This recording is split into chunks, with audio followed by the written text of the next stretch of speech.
Hello everyone and good morning, good afternoon या good evening, जब भी आप ये वीडियो देख रहे हैं।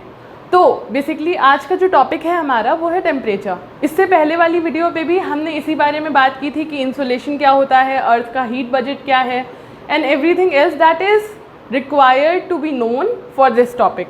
तो यानी अगर आपने इस वीडियो को देखना है और अच्छे से समझना है तो आपको पहले जाके पुरानी वाली वीडियो अच्छे से समझनी होगी और देखनी होगी, उसके बाद ही आप इस वाली वीडियो को कंटिन्यू करिएगा। तो आज का जो हमारा टॉपिक है वो है टेम्परेचर। और टेम्परेचर जो होता है वो जोन्स में डिवाइडेड होता है, जैसे हॉरिजॉन्टली भी अलग उसका इफ़ेक्ट होता है और वर्टिकली उसके अलग अलग इफ़ेक्ट्स होते हैं। तो अगर हम बात करें कि हॉरिजॉन्टल इफ़ेक्ट क्या है टेम्परेचर का, तो अगर हम हॉरिजॉन्टल देख रहे हैं, horizontal means that we are going in this direction and vertical means that we are going in upward direction. Upward to downward it's known as vertical, and from left to right or right to left is known as horizontal. तो अगर हम बात करें कि हमारे अर्थ पे horizontal effect क्या है टेम्परेचर का, तो उसमें अच्छा सबसे इम्पॉर्टेंट बात जो है कि जो ज्योग्राफी है तो उसमें हीट और टेम्परेचर को एज ए सिनोनिम ट्रीट किया जाता है। They treat heat and temperature terms as a synonyms, but in real life if we will search the meaning and real term meaning, the meaning is totally different and there is no relation between heat and temperature. Heat is a kind of energy as we all know, and temperature is the degree of hotness or coldness of that particular thing, right? यानी heat जो होती है वो energy का form है और जो temperature है वो किसी भी चीज़ के ठंडक मतलब कितना ठंडा है या कितना गर्म है उस चीज़ का measurement है, ठीक है। तो this is the great difference between these two terms. So please guys don't get confused out of it कि यहाँ पे हीट और टेम्परेचर को सेम तरीके से ट्रीट किया जा रहा है। Geography is different and physics is different. So as we are going to talk about horizontal distribution of temperature, vertical distribution of temperature and what are inversion of temperature, तो let's start। तो अगर हम बात करते हैं कि horizontal जो distribution है टेम्परेचर का है वो कैसे है, तो पहला जो हमारा पॉइंट होता है वो है लैटिट्यूड्स।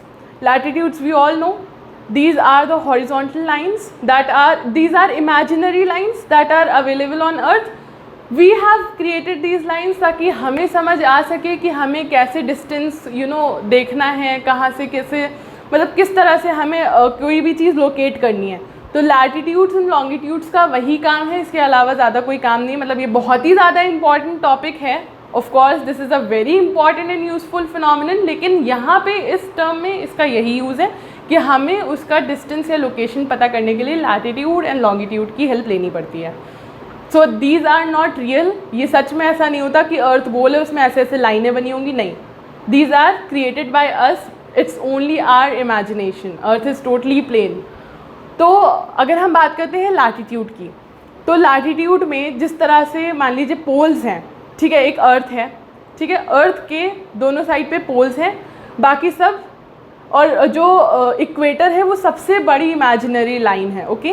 तो अगर हम इक्वेटर की तरफ देखेंगे तो इंसुलेशन जो टर्म था जो हम यूज़ यहाँ कर रहे हैं वो लास्ट वीडियो में प्लीज़ आप वो देख लीजिएगा, आपको सब समझ आ जाएगा। तो इंसुलेशन जो है वो इक्वेटर पे मैक्स होता है, ओके, क्योंकि ज़्यादा हीटिंग इफेक्ट होता है इक्वेटर पे। And as we move towards poles, जैसे जैसे हम लोग पोल्स की तरफ बढ़ते हैं तो जो इफ़ेक्ट होता है इंसुलेशन का वो कम होता चला जाता है, यानी ठंडक बढ़ती है, यानी the temperature decreases as we move from equator to poles, okay. तो लैटिट्यूड का इतना इफेक्ट होता है कि जब हम लोग इक्वेटर से, इक्वेटर हम मानते हैं क्योंकि दोनों तरफ पोल्स हैं और दोनों से इक्वल डिस्टेंस पे इक्वेटर है, तो इक्वेटर से जब हम लोग पोल्स की तरफ बढ़ते हैं तो हमारा जो टेम्परेचर है वो डिक्रीज़ होता जाता है, ठीक है। ये नंबर 1 फैक्टर है टेम्परेचर डिस्ट्रीब्यूशन का, यानी टेम्परेचर डिस्ट्रीब्यूशन इसी तरह से वर्क करता है। उसके बाद सेकंड जो फैक्टर है वो होता है ऑल्टीट्यूड। अब जो ऑल्टीट्यूड है वो ऊपर की तरफ जाना होता है, तो जब टेम्परेचर होता है, जब हम लोग ग्राउंड पे होते हैं, ठीक है, ज़मीन पर होते हैं, तो टेम्परेचर ज़्यादा होता है और जैसे जैसे जैसे हम लोग ऊपर की तरफ बढ़ते हैं टेम्परेचर हमारा कम होता चला जाता है, ठीक है। This is another factor of temperature distribution in horizontal plain. Now we are going to talk about another point that is distance from the coast. जो हमारा कोस्ट है, ठीक है, मान लीजिए जो समुद्र का तट होता है उससे जितनी डिस्टेंस होगी उस लोकेशन की, उस हिसाब से टेम्परेचर भी डिपेंड करेगा। मान लीजिए हम लोग पानी के एकदम पास रहते हैं, तो आपको पता होगा एक फिनोमिनन होता है कि सी ब्रीज और लैंड ब्रीज वाला। तो ये जो फिनोमिनन होता है, इसके थ्रू भी टेम्परेचर बहुत ज़्यादा वर्क करता है, क्योंकि जो पानी की तरफ से आ रही होती हैं ब्रीज वो ठंडी होती हैं, और जो क्योंकि when we it's a cycle, it's a proper cycle. When we talk about day time, okay, जब हम डे की बात करते हैं तो जो पानी होता है वो ठंडा हो जाता है, ठीक है, एंड जो ज़मीन होती है वो गर्म होती है बिकॉज ऑफ सन की रेडिएशंस पड़ रही होती हैं डायरेक्टली ज़मीन पर, तो वो गर्म हो चुकी होती है पूरी तरह से, और पानी जो होता है वो ठंडा हो रहा होता है, ठीक है। तो ये जो ज़मीन वाली जो ब्रीज चलती है, लैंड ब्रीज जिन्हें हम कहते हैं, वो पानी की तरफ बढ़ती है, पानी की तरफ चलती है, ठीक है। और जो पानी की ठंडी ब्रीज होती है वो ज़मीन की तरफ आती है। तो जैसे जैसे रात आती है तो रात को जो होती है ज़मीन पूरी ठंडी हो जाती है, और जो पानी होता है पानी एकदम गर्म हो जाता है। अब वही वाला फिनोमिनन दोबारा चलता है, और इसी की तरह 12 आवर्स की साइकिल में दोनों चीज़ें एक दूसरे को ठंडा गर्म करती रहती हैं, और ये एक साइकिल बन जाती है जिसे हम कहते हैं land and sea breeze cycle, ठीक है। और इस साइकिल की वजह से जो टेम्परेचर होता है वो मॉडरेट हो जाता है, यानी ना बहुत ज़्यादा ठंडा हो जाता है ना बहुत ज़्यादा गर्म हो जाता है, एक्सट्रीमिटी पे नहीं चला जाता है, मतलब न्यूट्रलिटी पे रहता है। उसके बाद सेकंड जो पॉइंट है वो है हमारा प्रीवेलिंग विंड्स। अब प्रीवेलिंग विंड्स का क्या काम है? जो हमारी विंड्स आती हैं, दूर दूर से करंट्स आते हैं, ठीक है, तो ये जो विंड्स आती हैं इनका भी बहुत बड़ा टास्क होता है। जैसे हमारा ईस्टर्न अमेरिका है, ओके, ईस्टर्न अमेरिका में जो विंड्स आती हैं वो होता है गल्फ स्ट्रीम की विंड्स, ठीक है। तो गल्फ स्ट्रीम की विंड्स इतनी गर्म होती हैं वो ईस्टर्न अमेरिका को इफ़ेक्ट करती हैं और उसे भी गर्म कर देती हैं। उसके बाद आता है नेक्स्ट पॉइंट जो है ओशन करंट। ओशन करंट क्या होता है? ओशन करंट्स भी करंट्स होते हैं, हमें पता है, हॉट करंट, कोल्ड करंट्स आपने पढ़ा होगा, ज्योग्राफी में होता है। डिफरेंट ओशन में जो करंट्स होते हैं उसकी वजह से भी हमारी जो साइट है, साइटिंग्स हैं या लोकेशन है वो ठंडी या गर्म हो जाती है। तो जैसे पेरू है, तो पेरू में जो करंट्स आते हैं, ईस्टर्न पेरू करंट्स, तो उसकी वजह से पेरू ठंडा हो जाता है।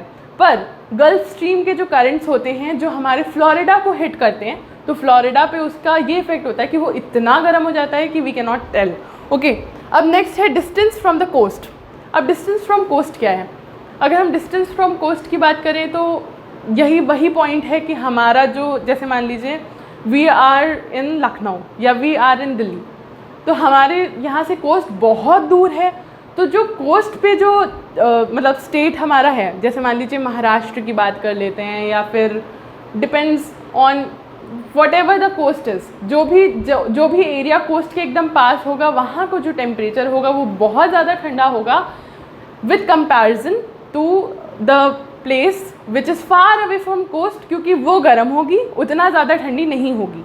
तो ये हमारा फिनोमिनन होता है। अब एक और है लोकल विंड्स, जो हमारे गैंगेटिक प्लेन्स में चलती है नदर्न इंडिया में, जो कि होती है लू जो होती है वो कॉन्टीन्यूसली कई दिन तक उस एरिए को गर्म रख सकती है, because it is the hot winds and they are the local winds. वो ऐसा नहीं कि कहीं बहुत दूर से चली आ रही हैं, ठीक है, तो इस वजह से गर्म है, नहीं, वो लोकली ही इरप्ट हो जाती हैं, अपने आप बनती हैं लोकली, एंड देन लोकल ही वो चीज़ों को गर्म करती हैं। ऐसा नहीं कि बहुत सारे एरिए को इफ़ेक्ट करेंगी, नहीं, वो कहीं भी आ जाती है, पर नदर्न इंडिया में रहती हैं।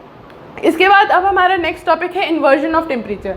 अब इन्वर्जन ऑफ टेम्परेचर क्या है? इन्वर्जन ऑफ टेम्परेचर मीन्स कि जो टेम्परेचर, जैसे अभी हम लोग बात कर रहे थे कि नीचे वाली जो लेयर्स होती हैं वो गर्म होती है और ऊपर जैसे जाएंगे तो ठंडा होता चला जाएगा। पर इन्वर्जन ऑफ टेम्परेचर एकदम डिफरेंट टॉपिक है।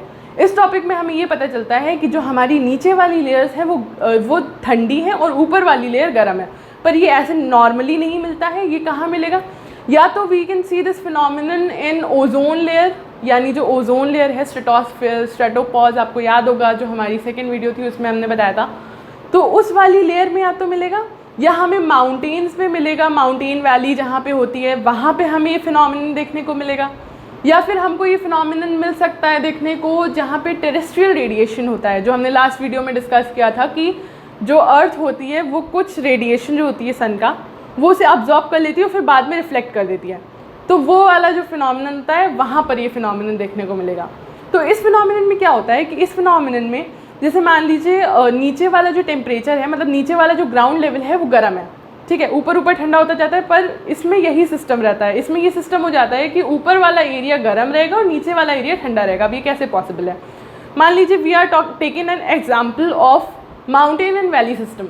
माउंटेन वैली सिस्टम में क्या होगा, जो माउंटेन हैं और वैलीज़ हैं, ठीक है, valleys are the downward portion and mountain is the upward portion. तो अपवर्ड पोर्शन जो होगा वो ठंडा हो जाएगा, क्योंकि विंड्स जो होती हैं, जो ब्रीजेज़ होती हैं, वो ऊपर की तरफ जा रही हैं, ठीक है, ठंडी ब्रीज ऊपर की तरफ जा रही है क्योंकि गर्म ब्रीज नीचे की तरफ आ रही है। माउंटेन्स, सबसे ज़्यादा जो माउंटेन्स होते हैं वही होते हैं जो सन के लिए बहुत ज़्यादा एक्सपोज्ड है सन की रेस पे, तो उनको गर्म होना चाहिए था, पर क्योंकि वो गर्म वेव्स जो हैं वो नीचे की तरफ आ रही हैं और नीचे जो ठंडी वेव्स हैं उन्हें ऊपर की तरफ पुश कर रही हैं, क्योंकि ये एक प्रोसेस होता है, जहाँ गर्म चीज़ है वहाँ ठंडी नहीं हो सकती, जहाँ ठंडा है वहाँ गर्म नहीं हो सकता, तो they are pushing each other.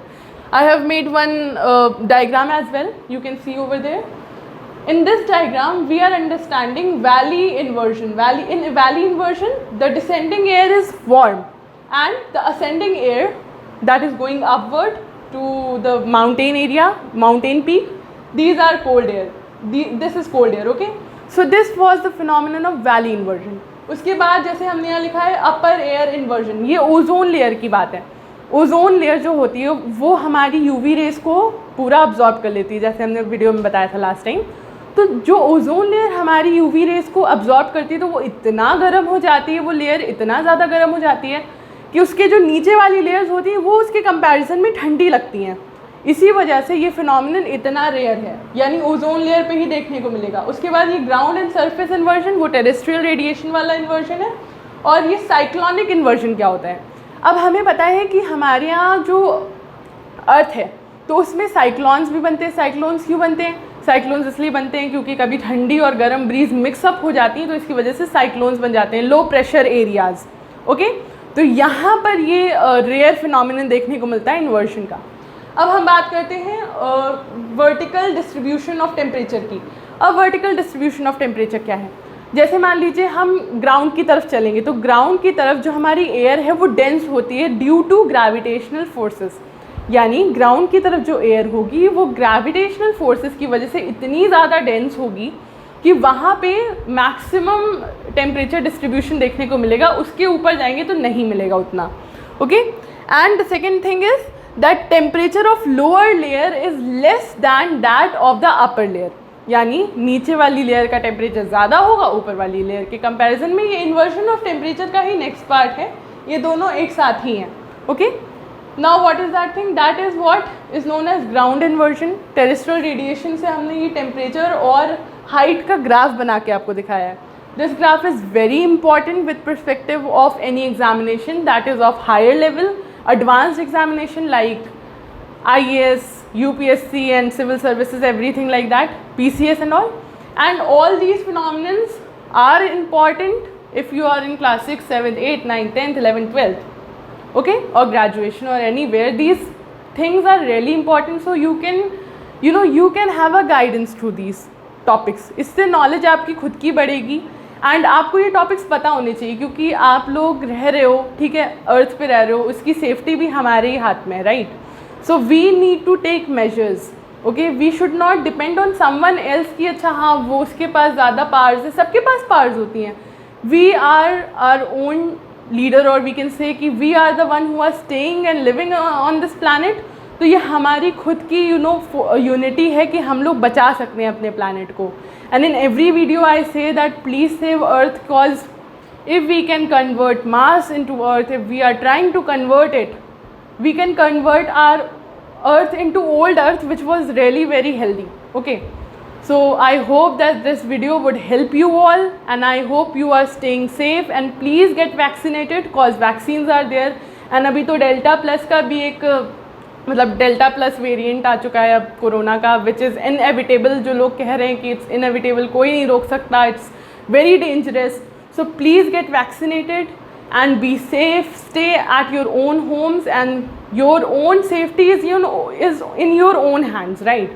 So stay safe and thank you very much and stay happy. Bye.